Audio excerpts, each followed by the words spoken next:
Hello, students. We are going to talk about insect collection and preservation equipment today.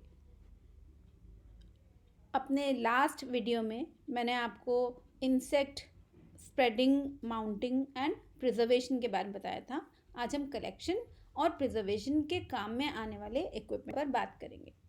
तो अलग अलग प्रकार के इंसेक्ट्स अलग अलग हैबिटेट में अलग अलग जगह पर पाए जाते हैं, इसलिए उनको कलेक्ट करने के लिए different types, varied types of instruments या इक्विपमेंट यूज़ किए जाते हैं. कॉमनली इंसेक्ट कलेक्शन में काम आने वाला एक इंस्ट्रूमेंट है इंसेक्ट नेट. जैसे कि आप देख सकते हैं यहाँ पे, ये इंसेक्ट नेट जो है अलग अलग प्रकार की होती है. अगर हम किसी एरियल इंसेक्ट को पकड़ना चाहते हैं तो उसके लिए हम इंसेक्ट नेट का यूज़ करेंगे, जिसे हम एरियल नेट कहते हैं. एक नायलॉन नेट मटेरियल से बनी होती है, जिसका एक मेटलिक रिम, ये देखिए ये मेटालिक रिम दिख रहा है, और एक लंबा हैंडल होता है. तो एरियल या उड़ने वाले जो इंसेक्ट्स हैं उनको पकड़ने के लिए हम एरियल नेट काम में लेते हैं. Aerial net generally butterflies, moth, bees या फ्लाइज एक्सेट्रा इनको पकड़ने के काम में आती है. इसमें एक वायर रिंग डली हुई होती है इसकी रिम पर, और इसका डायमीटर अप्रॉक्सीमेटली 35 to 40 सेंटीमीटर्स का होता है. अबाउट 62 सेंटीमीटर या इस डायमीटर का डबल ऑलमोस्ट इसका हैंडल का साइज होता है, जिससे कि हवा में इसको लहरा के और इंसेक्ट को पकड़ा जा सके. ठीक है. अब नेक्स्ट टाइप की जो हम नेट यूज़ करते हैं, वो जनरली स्मॉलर इंसेक्ट्स जो होते हैं, जो कि थिक वेजिटेशन पर रहते हैं, उनके लिए यूज़ करते हैं, जिन्हें हम स्वीप नेट कहते हैं. स्वीप नेट स्मॉलर इंसेक्ट्स के लिए यूज़ होती है, ये ध्यान रखिए. और वो नायलॉन नेट या मसलिन क्लॉथ से बना हुआ होता है उसका बैग जो है, और उसका हैंडल भी कंपैरेटिवली छोटा होता है. अब यहाँ पर एक देखिए, आप देख रहे हैं बटरफ्लाई नेट. ये नेट जो है बटरफ्लाइज वगैरह ऐसे थोड़े लार्जर साइज इंसेक्ट को पकड़ने का काम आती है, लेकिन ये इतनी गहरी नहीं होती जितनी कि एक एरियल नेट होती है.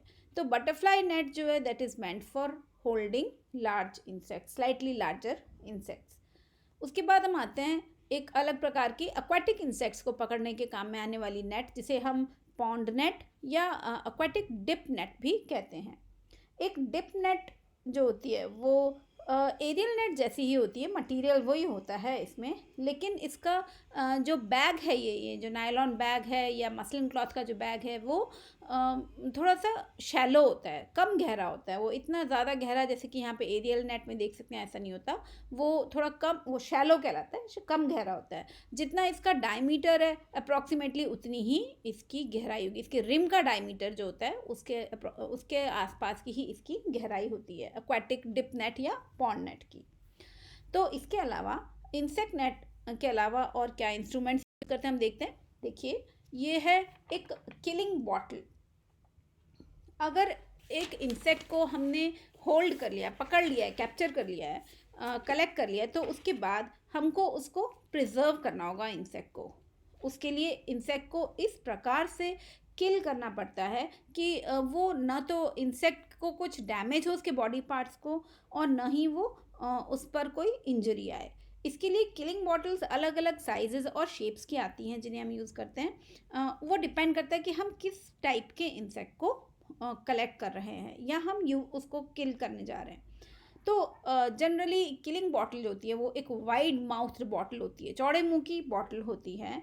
और कुछ नैरो वाली भी आती है, लेकिन generally wide mouth bottles use में आती हैं, क्योंकि वो नैरो नेक वाले से बेटर होती है, इंसेक्ट बॉडी को डैमेज नहीं होता उसमें. तो ऑल किलिंग बॉटल्स जितनी भी होती हैं उसमें कोई भी किलिंग एजेंट यूज़ किया जा रहा हो, उन पर एक चीज़ ध्यान रखना ज़रूरी है कि उन पर लिखा जाना चाहिए कि पॉइज़न का एक लेबल होना चाहिए उन पर, और उस पर कॉशन लिखने की, मतलब कि इसमें पॉइज़न है, तो कोई दूसरा अनजान पर्सन जो है जिसे नहीं पता है वो उसको केयरफुली हैंडल करे या उसको टच ना करे. जितनी भी होती हैं किलिंग बॉटल्स वो ग्लास जार से बनी होती हैं, कांच के जार से बनी हुई होती हैं। और जनरली इस तरीके के कांच की बनी हो कि बहुत जल्दी एकदम से ना टूटे, बहुत आसानी से ना टूटे एकदम से। यूजुअली ग्लास या कभी कभी प्लास्टिक जार भी यूज़ होता है, जिसमें कि एक लेयर ऑफ साइनाइड होती है, यहाँ नीचे एक किलिंग एजेंट होता है, ठीक है ना। तो ये साइनाइड जो होता है वो प्लास्टर ऑफ पेरिस से कवर्ड होता है। और इस पर्टिकुलर बॉटल को जिसमें हम साइनाइड डाल देते हैं और फिर प्लास्टर ऑफ पेरिस डाल देते हैं, यानी किलिंग एजेंट था साइनाइड हमारा या है साइनाइड, और उसको हम प्लास्टर ऑफ पेरिस में डाल देते हैं और फिर उस बॉटल को रख लेते हैं। जैसे ही कोई इंसेक्ट को कैप्चर करते हैं उसको इस बॉटल में डाल देते हैं। तो जो किलिंग एजेंट है दैट इज साइनाइड, वो इस इंसेक्ट पर एक्ट करेगा और इसको जल्दी ही किल कर देगा इंसेक्ट को। अब प्लास्टर ऑफ पेरिस इसलिए डाल रहे हैं हम क्योंकि साइनाइड के डायरेक्ट कांटेक्ट में इंसेक्ट ना आए और साइनाइड वेपर जो है वो प्लास्टर ऑफ पेरिस से ऊज करे, निकले और वो इसको इंसेक्ट को किल कर दे, ठीक है। क्या होता है कई बार जो हम किलिंग एजेंट यूज़ कर रहे हैं वो किलिंग एजेंट इंसेक्ट के कांटेक्ट में आके उसको डीकलराइज कर देता है इंसेक्ट को, और साथ ही साथ स्पेसिमेन ब्रिटल भी हो जाता है, बहुत आसानी से टूटने जैसा हो जाता है। इसीलिए कभी कभी कुछ और केमिकल्स भी यूज़ किए जाते हैं, जैसे कि मतलब साइनाइड के अलावा जैसे क्लोरोफॉर्म है, बेंजीन, ईथर या कार्बन टेट्राक्लोराइड भी यूज़ किए जाते हैं। हर इस प्रकार के केमिकल का कोई ना कोई डिसएडवांटेज होता है, पर इन जनरल इनके वेपर्स जो होते हैं वो इंसेक्ट को किल करने के काम में आते हैं। एक किलिंग बॉटल जो होती है उसमें कुछ स्मॉल चिप्स डले हुए होते हैं या सॉडस्ट होती है, जिसको कि इथाइल एसीटेट में की ड्रॉप्स में उसको सोक कर देते हैं सॉडस्ट को, और वो कई सारे इंसेक्ट्स को किल कर सकती है, मतलब मारने के काम में ली जा सकती है ऐसी इंसेक्ट किलिंग बॉटल। कभी भी इंसेक्ट किलिंग बॉटल को यूज़ करें तो इंसेक्ट को डालने के बाद में उसको ओपन न रखें, उसको टाइटली क्लोज कर दें। उसका जो लिड होता है वो अच्छे से फिक्स होने वाला होना चाहिए, उसका स्क्रू बिल्कुल सही होना चाहिए और टाइट फिटिंग लिड होना चाहिए ये। ओके, तो this is all about killing bottle. Killing bottle moths और बटरफ्लाइज मतलब किल करने के काम में नहीं लेनी चाहिए, क्योंकि मॉथ्स और बटरफ्लाइज की बॉडी पर स्केल्स पाए जाते हैं। आपको पता है लेपिडोप्टेरा में स्केल्स होते हैं, तो वो स्केल्स जो होते हैं एक तो कलरफुल होते हैं, अगर बटरफ्लाइज तो उनके स्केल्स जो है डीकलराइज हो जाते हैं इन वेपर्स से, किलिंग एजेंट के वेपर्स से, इसलिए उनको किल करने के लिए, मेनली लेपिडोप्टेरा को किल करने के लिए हम किलिंग बॉटल को यूज़ में नहीं लाते हैं। ओके, तो चलते हैं नेक्स्ट स्लाइड पर, देखते हैं क्या है next development. So this is a spreading board girls. देखिए, तो जब भी आप किसी इंसेक्ट को कलेक्ट कर लेते हैं, ठीक है ना, कलेक्ट करने के बाद में हमको इंसेक्ट को स्प्रेड करना होता है प्रॉपरली, उसको स्प्रेड करके ही प्रिजर्व करना पड़ता है उसको। तो स्प्रेडिंग बोर्ड, ये देखिए आप यहाँ पर देख सकते हैं कि किस प्रकार का होता है। इसमें ये एक ये बोर्ड है जिस पर इजीली पिन इंसर्ट की जा सकती है इसमें, और बीच में यहाँ पर आप एक रिज देख रहे हैं यहाँ पे। इंसेक्ट की बॉडी यानी उसका हेड, थोरैक्स एंड एब्डोमेन वो इस रिज में आ जाता है, और विंग्स जो होते हैं वो इन दो बोर्ड्स पे, साइड वाले बोर्ड्स पे, उन पर स्प्रेड कर दिए जाते हैं, जैसे कि आप यहाँ पर देख सकते हैं दूसरी पिक्चर में। ये बटरफ्लाइज हैं जिनको यहाँ पर स्प्रेड किया गया स्प्रेडिंग बोर्ड पर। स्प्रेडिंग बोर्ड अलग अलग प्रकार के होते हैं। ये एक एडजस्टेबल स्प्रेडिंग बोर्ड है, यहाँ पर एक स्क्रू है, इसमें हम यहाँ पर जो बीच की ग्रूव है उसको हम, उसका साइज़ जो है कितना वाइड होना चाहिए वो हम मैनेज कर सकते हैं उस स्क्रू से। तो किसी भी इंसेक्ट को स्प्रेडिंग बोर्ड पर माउंट करते समय हम को देखना चाहिए कि इंसेक्ट जो है वो डॉर्सल साइड अप होनी चाहिए उसकी, मतलब ऊपर की सरफेस ऊपर की तरफ यहाँ पर दिखनी चाहिए, वेंट्रल साइड जो है वो नीचे की साइड जानी चाहिए, और पिन जो होता है वो उसको इंसेक्ट के अंदर छोड़ देना चाहिए। कुछ स्टैंडर्ड पोजीशन होती हैं विंग्स की, उनमें ही उनको इंसेक्ट्स को स्प्रेड किया जाना चाहिए। बटरफ्लाइज और मॉथ्स या मे फ्लाइज होती हैं, उनके रियर मार्जिन्स जो होते हैं फोर विंग्स के, उनको स्ट्रेट रखना चाहिए। फोर विंग मतलब ये पहला जो विंग है, फोर विंग को स्ट्रेट रखना चाहिए इनके मार्जिन्स को, at right angles to the body. और हाइंड विंग्स जो होते हैं वो जितना दूर जा सकते हैं बॉडी से उतना दूर ले लेना चाहिए, जिससे कि फोर विंग और हाइंड विंग के बीच में कोई गैप ना रह जाए, इस तरीके से स्प्रेड करना चाहिए। ग्रास हॉपर्स, ड्रैगन फ्लाइज या डैमसल फ्लाइज हैं, उनके अंदर फ्रंट मार्जिन जो होते हैं हाइंड विंग्स के उनको स्ट्रेट रखना होता है, और फ्रंट विंग्स जो होते हैं वो काफ़ी दूर तक जितना स्ट्रेच कर सकते हैं बॉडी से उतनी दूर तक स्ट्रेच कर देना चाहिए। विंग्स जो होते हैं कई बार कुछ इंसेक्ट्स के विंग्स बड़े डेलिकेट होते हैं, तो उनको पेपर स्ट्रिप से हम यहाँ पर ऐसे कवर कर सकते हैं, और पिन जो है वो उस पेपर पर लगाई जाएगी, न कि विंग के ऊपर, जिससे कि विंग को कोई डैमेज ना हो और एनिमल या इंसेक्ट प्रॉपरली प्रिजर्व हो सके। कई बार कुछ इंसेक्ट्स के बॉडी पार्ट्स को क्रॉस पिन्स भी यूज़ करते हैं। हम एक पिन को इधर लगाएंगे तो दूसरी पिन को इधर लगाएंगे, इस तरीके से हम क्रॉस शेप में पिन्स को लगाते हैं और एनिमल या इंसेक्ट की बॉडी को होल्ड करने की करते हैं, इंसेक्ट की बॉडी को होल्ड करते हैं क्रॉस पिन से। तो ये हो गया स्प्रेडिंग।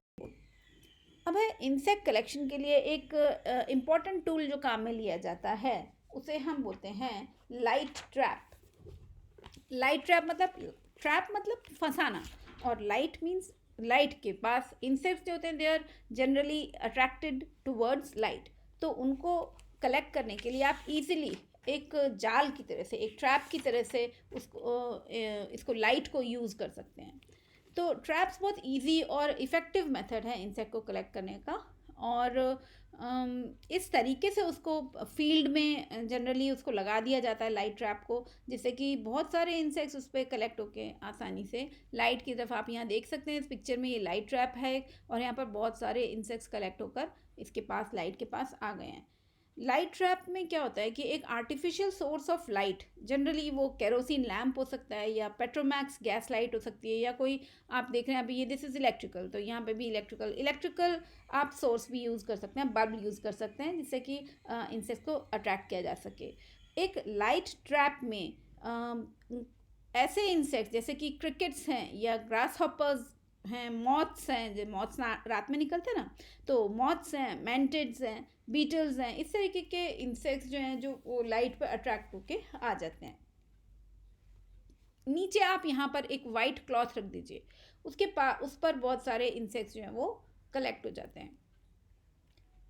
अब इन इंसेक्ट्स को जो वाइट क्लॉथ पर यहाँ पर नीचे इकट्ठे हो जाते हैं, उनको या तो आप हैंड पिकिंग कर लें, हाथ से उठा लें उनको, या फिर आप एस्पिरेटर, एक टूल होता है जिससे कि इंसेक्ट को एक प्रकार से सक कर लिया जाता है, एस्पिरेटर यूज़ करते हैं और इंसेक्ट को पकड़ लेते हैं उसको।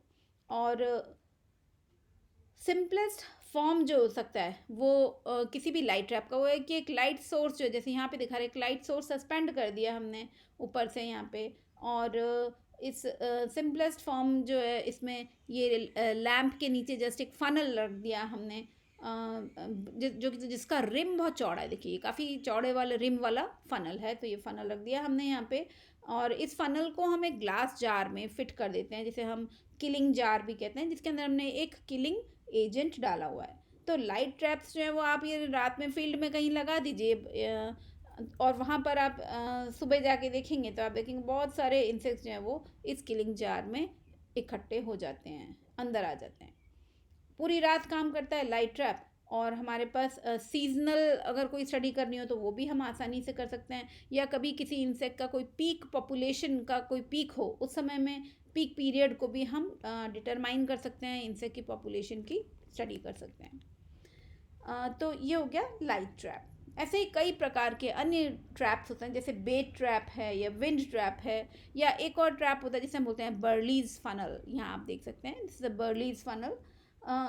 जनरली सॉइल इंसेक्ट्स या इंसेक्ट्स जो पत्तियों के, जो पेड़ों पर से पत्तियाँ गिर जाती हैं उनके बीच में जब इंसेक्ट्स रहते हैं, तो उन इंसेक्ट्स को कलेक्ट करने के लिए और उनको फिर लेबॉरेटरी में जब अगर अपन लेकर आए उनको, तो हम उनको कैसे कलेक्ट करें उन इंसेक्ट्स को, उसके लिए ये एक पर्टिकुलर डिवाइस यूज़ होती है जिसे हम बर्लीज फनल कहते हैं। सिंपलेस्ट फॉर्म जो है बर्लीज फनल का, उसमें एक मेटलिक फनल होता है, ये देखिए यहाँ पर एक मेटलिक फनल है ब्रॉड रिम वाला, जिसमें एक चलनी लगी हुई है बीच में, सीव बोलते हैं जिसे, ठीक है। अब ये सीव जो है वो एक कैन में लगी हुई है, देखिए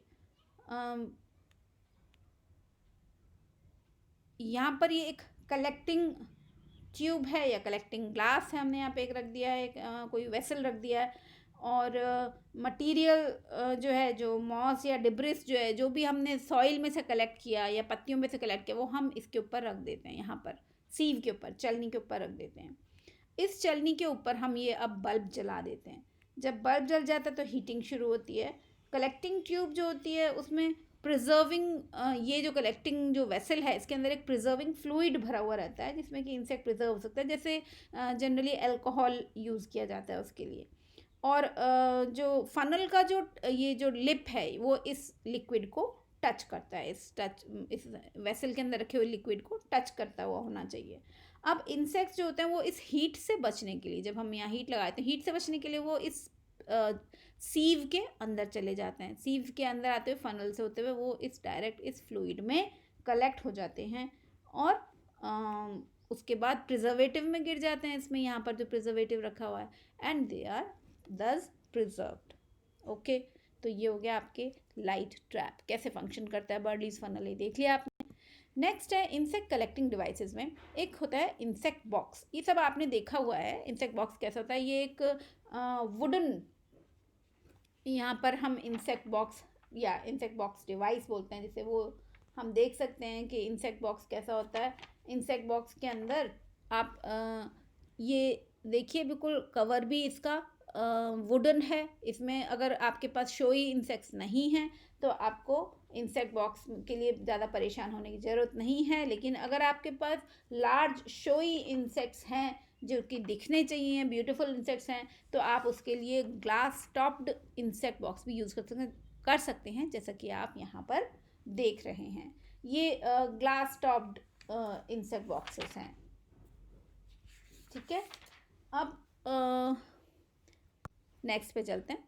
अब कभी कभी हमको इंसेक्ट लार्वे भी कलेक्ट करने पड़ते हैं। हम कई बार एक्वाटिक इंसेक्ट्स के या हम एरियल इंसेक्ट्स के लार्वे जो होते हैं, जो कि ट्रीज़ पर आपको दिख रहे हैं, लीव्स के बीच में दिख रहे हैं, उनको भी हम कलेक्ट करना चाहते हैं। लेकिन उनको हम प्रिजर्व कैसे करेंगे, उनको ढंग से कैसे रखें, उसके लिए भी हमारे पास टूल्स होने चाहिए। एक कॉमन प्रैक्टिस जो 19th या 20th सेंचुरी में लार्वे को या कैटरपिलर्स को प्रिजर्व करने के काम में ली जाती थी, that is known as inflation. उनको फुला दिया जाता था। इन्फ्लेशन मतलब बढ़ा देना, किसी चीज़ को फुला देना। वो प्रैक्टिस जो है वो अब वो छोड़ दी गई है, अबैंडन कर दी गई है, मतलब छोड़ दी गई है वो प्रैक्टिस। और उसकी जगह अब आजकल अल्कोहलिक प्रिजर्वेशन या फिर फ्रीज ड्राइंग करी जाती है लार्वे को। मतलब लार्वल अवस्थाओं को अगर आपको लार्वल या सॉफ्ट बॉडीड इंसेक्ट्स अगर आपको प्रिजर्व करना है तो उसके लिए अल्कोहलिक प्रिजर्वेशन करिए या फिर फ्रीज ड्राइंग मेथड्स यूज़ कर सकते हैं। ये मेथड्स जो हैं, जनरली फ्रीज ड्राइंग मेथड जो है वो बहुत आसानी से इंसेक्ट बॉडी के डिफरेंट पार्ट्स को एग्जामिन करने में अच्छा रहता है। उसके लिए वो यूज़फुल होता है काफ़ी। इवन इंटरनल ऑर्गन्स जो हैं जिनको कि निकाल दिया जाना चाहिए इन्फ्लेशन से पहले, उसकी भी कई बार ज़रूरत नहीं रहती है। कुछ पर्टिकुलर इंसेक्ट्स जो कि कलरफुल होते हैं, उनके बड़े साइज़ के लार्वे को प्रिजर्व करने के लिए ऐसे स्पेसिमेंस को इन्फ्लेट कर दिया जाता है अल्कोहल में। अल्कोहल एब्जॉर्ब हो जाता है इंसेक्ट की बॉडी में, या लार्वल स्टेज की बॉडी में अल्कोहल एब्जॉर्ब हो जाता है, अंदर चला जाता है और डिहाइड्रेशन हो जाता है। पानी जो है उसकी बॉडी से बाहर निकल जाता है, अल्कोहल रिप्लेस हो। जनरली जो आप प्रोसीजर यूज़ करते हैं डिहाइड्रेशन प्रोसेस, कोई भी स्लाइड बनाने में, माइक्रोस्कोपिक स्लाइड बनाते हैं जब किसी भी स्पेसिमेन की या किसी भी टिश्यू की, तो उस समय आप जो प्रोसेस यूज़ करते हैं डिहाइड्रेशन का, वही यहाँ पर यूज़ करेंगे। और उस समय में उस प्रोसेस में जो है वो जनरली जो स्पेसिमेन है वो इतना ख़राब नहीं होता, ईज़िली वो प्रिजर्व किया जा सकता है। अब आजकल क्या है कि हम कलर फोटोग्राफी अपने नॉर्मल मोबाइल से ही बहुत आसानी से कर सकते हैं। तो हम पहले इंसेक्ट लार्वल स्टेज को हम प्रिजर्व करने से पहले उसकी कलर फोटोग्राफी कर लेंगे एंड देन हम उसको प्रिजर्व कर सकते हैं। ऑल्दो ये टेक्निक काफ़ी यूज़फुल है अगर ढंग से करी जाए। हम इसको जनरली आजकल डिस्करेज किया जाता है, मतलब it is not to be discourage actually. अब क्या है कि अब आपको पर्टिकुलर रेफरेंसेस प्रोवाइड कर दी जाएंगी जिसमें कि जिनसे कि आप ये कंसल्ट कर सकते हैं कि किस प्रकार से हम इन लार्वल स्टेजेस को प्रिजर्व कर सकते हैं. तो thank you so much and keep learning, keep studying. Thanks again.